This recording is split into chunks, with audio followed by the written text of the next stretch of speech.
We've been looking at the book of Daniel and observed that its first half contains stories that focus on committing to God, with examples of how He guides individuals that place their trust in Him. But the second half contains prophecies that speak of time periods, affirming that something would happen at the end of each of them. Chapter 7 spoke of a judgment that would take power from all nations and replace them with the kingdom that God would set up for eternity. Chapter 8 spoke of another power that would be broken after a certain time and be replaced by the Prince of Princes. It is interesting that after both of these visions, which were about 2 years apart, Daniel felt so much grief that he became physically ill. For the next 13 years, Daniel tried all he could to understand the time periods he had seen in vision. He figured out in that time that the captivity of which he was a part would last for 70 years.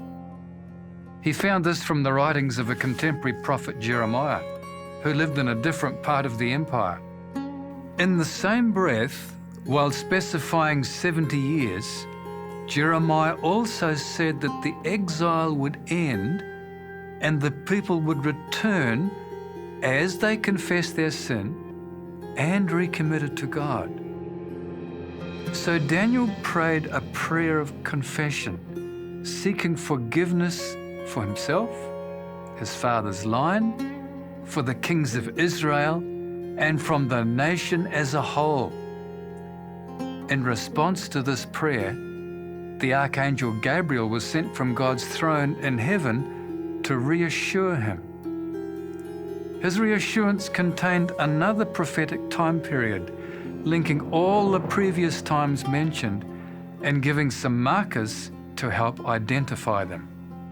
Gabriel speaks of 77s, units of probationary time that would climax in outcomes that would see the end of wickedness and bring in everlasting righteousness.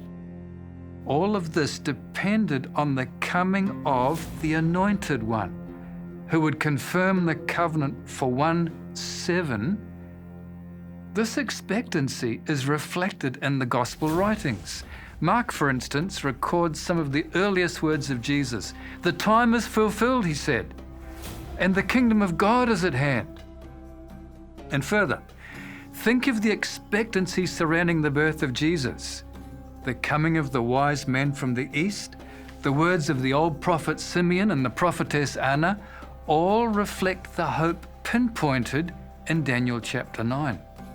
They saw in this new child the fulfillment of the hope of a deliverer predicted by Daniel.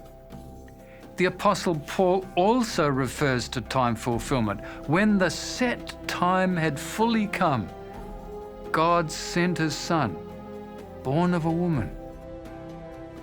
And yet more evidence. When the time had come, Luke says, Jesus steadfastly set His face to go to Jerusalem.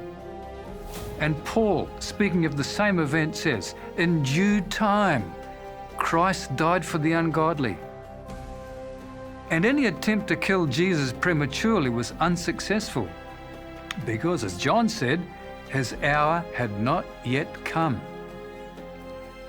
So the people in New Testament times understood that time frame that Daniel spoke of was not just for a year or two, but stretched out for another 490 years.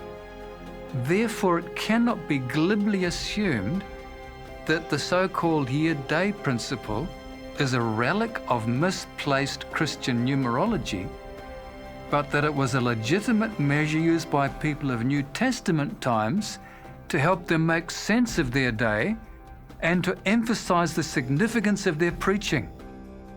Even more significant, if the principle is valid in the time periods in chapter 9, then it is equally valid for chapter 8.